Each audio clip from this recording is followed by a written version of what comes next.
It's 2025 and you want to go to the cinema.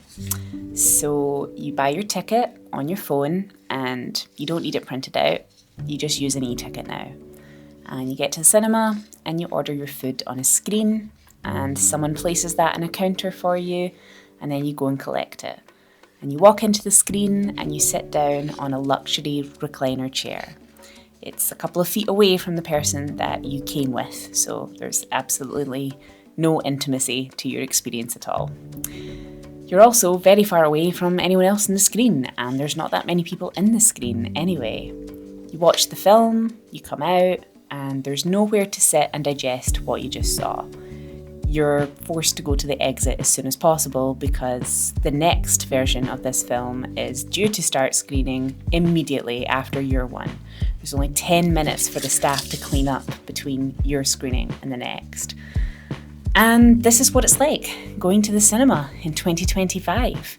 It used to be a really charming experience, but now it feels like everything is about efficiency. Some people have been speculating that cinema is in fact the reason why people don't want to go anymore. It's not the exciting experience that it used to be. So, is this true? Are cinemas creating their own problem for themselves? I recently saw a post from That Final Scene where they examined the decline in movie audiences and linked it with a shift in cinema culture. 25% of moviegoers attend at least every other month, down from 40% pre-pandemic. Everything is designed to process you efficiently, not create memorable experiences. AMC theatres doubled down on isolation with their luxury upgrade. Movie tickets have priced out the working class, the backbone of cinema culture, and 61% of moviegoers now believe streaming gives them the same experience. And this all really stood out to me because I have first-hand experience of this change. I used to work for Odeon, a large cinema chain in the UK, who were owned by AMC, a large cinema chain from the US, who own cinemas across the world. And in my time there, I started out as a cinema host, so scooping popcorn and selling tickets and cleaning screens. I then became a supervisor, then a manager, and then I took part in a project where I went around the UK training people on how to operate their luxury cinemas. Because in my time at Odeon, the concept of the luxury cinema came to the UK, and we started opening hundreds of them. Okay, maybe not hundreds. We opened about 25 when I worked there. They soared in popularity before the pandemic, and this is the cultural shift that Final Scene was talking about. The luxury cinema experience is part of a bigger strategy that aims to make going to the cinema feel like a treat. The treat yourself vibes were high, and when we would open a new cinema, we would invite influencers along to post about how great and unique this experience was. But I'm going to explore today if in fact this has made the cinema experience less magical. As I mentioned, I worked for Odeon, a chain of cinemas that opened in the UK in the 1920s. I started working there in 2011 when I was in film school, and after I graduated uni, I continued working there to have a steady income whilst I did unpaid work and tried to find my feet in the industry. I finally left in 2019. During my time there, I started out as a cinema host, then I became a supervisor, then I became a manager, and then an opportunity came up for something a little bit different. Odeon was bought by AMC, a company from the US that specialises in multiplexes. But Odeon isn't all multiplexes. There are some, but there are also mid-sized cinemas and small single-screen Art Deco picture houses. But what AMC brought with them was the luxury experience, and so Odeon Luxe was born. A handful of cinemas were picked at first to undergo a Luxe transformation, so they already existed now as a multiplex, and they were transformed into a luxury experience. 3 of those cinemas were in Scotland, and one of them was the cinema I worked in Glasgow. The main difference with a Luxe cinema is that every single seat is an electronic recliner chair, and this does improve comfort for the audience, but it significantly reduces capacity. Now, I haven't worked there in quite some time, but at the time, I'm fairly certain that the stat was that it reduced 60% of capacity.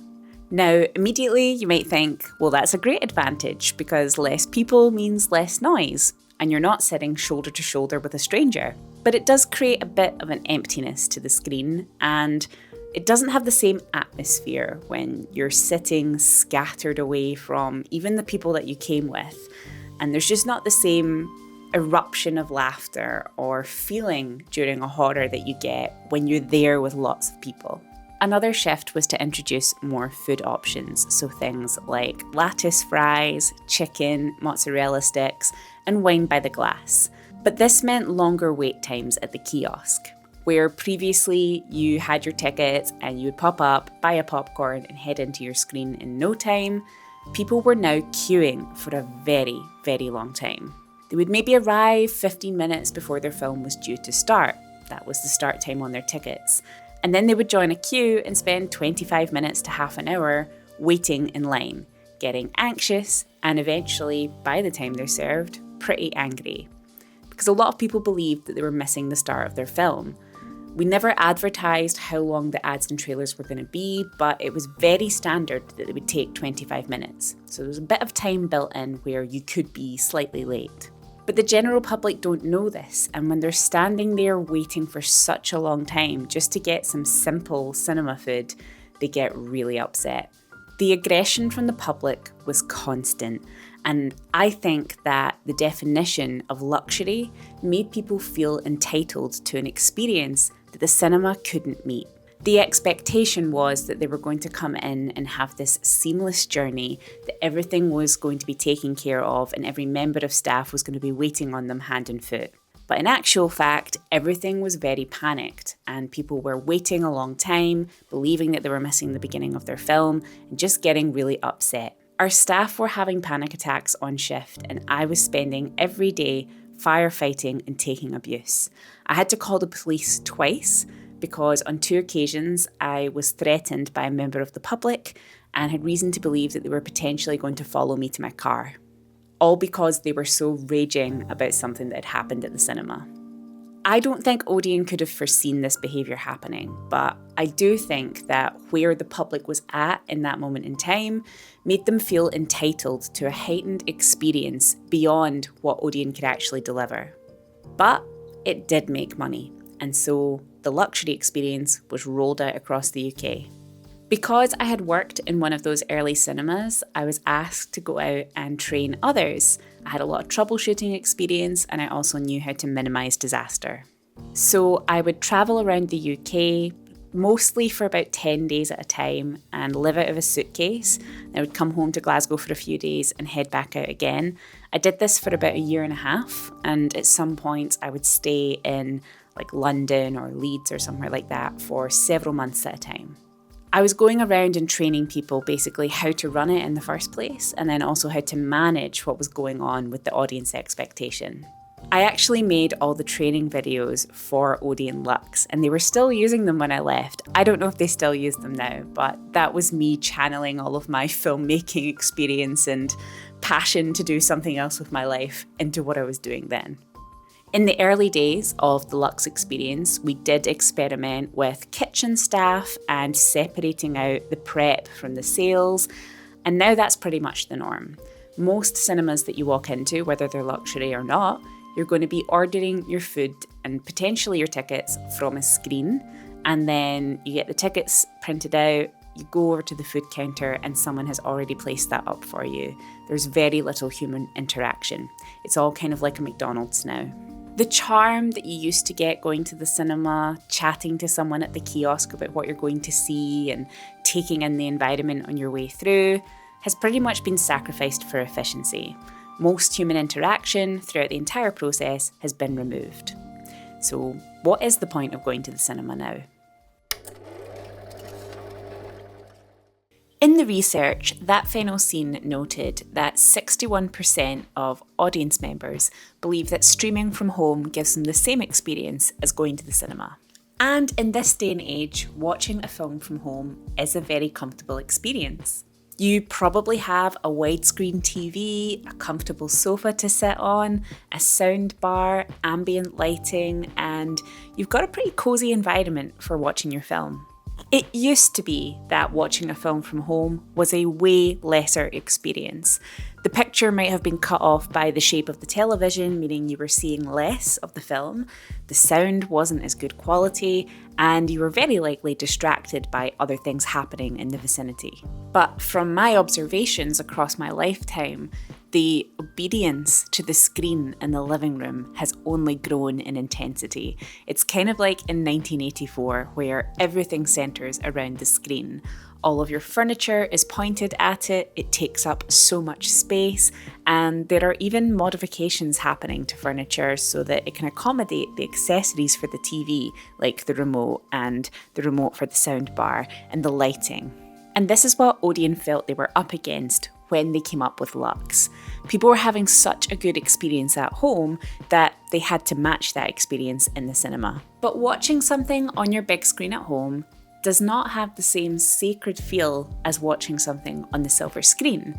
I've mentioned it loads of times on this channel, but a lot of the time people are watching the TV more in the background whilst they're actually looking at their phone. This has become so prevalent that it was reported recently that Netflix have started making shows knowing that their audience is only half paying attention. And if shows and films are being dumbed down, the dialogue is repetitive and the storylines are uninteresting, you're not going to be inspired to pay for that experience in another location. If my only experience of watching films were sitting at home where it's on in the background and I'm actually looking at my phone and nothing in that film is particularly inspiring at all, then why would I feel compelled to go and do this activity in a cinema where I can't look at my phone and I can't talk to the people next to me? And despite not being able to use your phone or talk during the screening, going to the cinema is supposed to be a social experience. Being in a big crowded room, all experiencing the film together and reacting is the magic of cinema. There's something really exciting about being in a room full of strangers and all processing this brand new, engaging thing at the same time. That's something that you don't get at home. Actually, when I worked in the cinema, I was there when the final Twilight film came out, and I am now going to give a spoiler, but that film is over 10 years old now, so I don't feel bad. But basically, in the final Twilight film, there's a moment where it finally gets quite good. There's this big battle, and all of the characters from over the films come together, and it gets quite aggressive and quite gripping. People die, the stakes are high, it's really intense. And I remember watching it and thinking, whoa, okay, the Twilight films have finally gotten quite good. And in the film, that scene plays out for 10 or 15 minutes, and then basically a character wakes up and it was all a dream. It's kind of a premonition. But in the screen, everybody at the same time, every time it screened, would go, ah. And that was so much fun to experience that I would time when that moment was coming up and go into the screen and basically experience the audience reaction happening, because it gave me so much joy. Even though they were all upset, I just really loved that moment. And these moments do happen. I've been to so many screenings where people have genuinely had so much fun and laughed together, and things can happen in the audience that don't necessarily take you out of the experience, they kind of enhance it. Obviously, you don't want things to go too far, but sometimes I've had really good fun because somebody has said something random or people have laughed so hard at something. But I also think that it really depends on the audience. Sometimes you're in a screen with a group of rowdy teens who just will not shut up during the movie, or sometimes you're watching it and then someone decides to turn on their phone and start scrolling Instagram, and you just have this bright light completely distracting you from the screen. That's when the experience is being ruined by being in a public space. This is where cinemas should really identify that they can't just rely on everyone in the screen to behave the way that they expect. The cinema etiquette isn't in place anymore. People don't have the same respect that they used to. And that is partially because of a change in behaviour and the development of having a smartphone in your pocket. If someone gets bored for a millisecond, they reach for it without even thinking. And I think we need to build that back up again. I think that we need to have people in the screens letting you know that if you do use your phone during the performance, you'll be asked to switch it off. You may even be taken out of the screen. I had to do this when I worked in the cinema. I actually once had a guy take a phone call in the middle of a film. And of course, lots of people came out and started complaining about him. And I went in and I was like, "Sir, you're going to have to go outside." And he was so perplexed, like he could not understand why I was asking him to leave. I was like, "You are ruining this for everybody. They paid to be in this room and look at this thing that's happening, not listen to your telephone call." And it really baffles me that people don't realize how selfish that is. It should feel like you are excited to go along to this space and take part in this ritual where you look at the screen, you absorb the art in front of you, you have an experience that is in complete isolation from the rest of the world. Maybe there's also a case for separating out different types of audiences. So I have heard people say that they actually do prefer a more casual environment where maybe it's okay to look at your screen or maybe it's okay to talk. So maybe we should program that type of screening and we should advertise that that's what it is. You can have your cinephile, quiet, nobody speaks, everyone just watches type of environment. And you can also have your noisy type of environment. We also held accessible screenings where individuals who couldn't help but make noise were all allowed to go in together and feel like they were in a safe environment that they could make noise and not disturb anyone else's performance. Even things like making sure that there are family-friendly screenings and that everyone knows going into it that the children may make noise as they watch the film. They don't know, they want to ask their mum questions and they want to get up and move around a little bit. I do feel that matching the environment to the audience would help people feel like going to the cinema is more tailored to them. If you're curious, I would be going to the traditional silence screenings. What can I say? I'm old school. In the final scenes research, they said that movie tickets have priced out the working class, the backbone of cinema culture. I think there's some truth to this, but in my entire lifetime, I have never lived in a time period where people have believed that cinema was affordable. It has always been regarded as expensive. There are several parts of the film industry that take a cut from the ticket price. The production of the film, which includes all the actors, crew, the cost of the camera rental and the studio that they film it in and all that stuff. The distribution, managing the release, sending the film to every cinema and marketing it.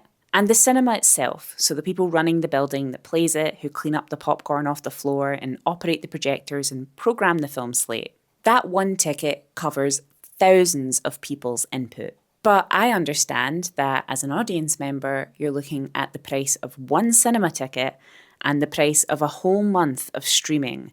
And those are the same thing. I believe that everyone across the production process should be paid fairly for their work. Just so you know, cinema workers are making minimum wage.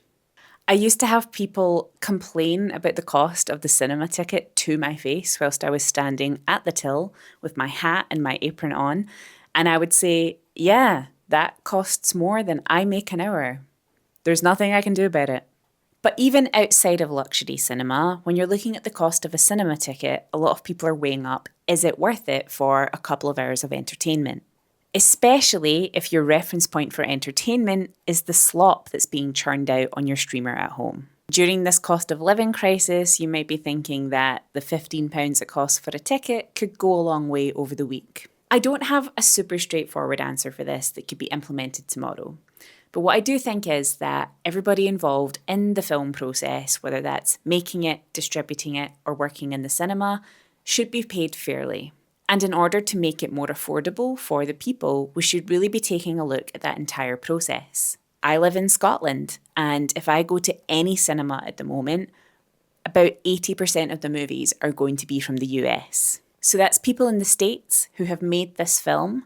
It's probably a company in the States that have dealt with the distribution, although there may be a branch here in the UK in order to get it into our cinemas. And then there are people in my local cinema who are working there and being paid.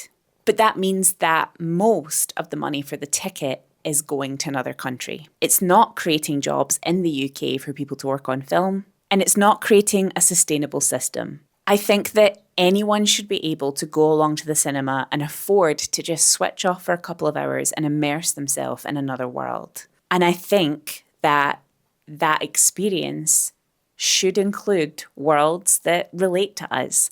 I should be able to go along to the cinema and see Scottish people and see Scottish stories. And honestly, take any localization. That should be possible there too.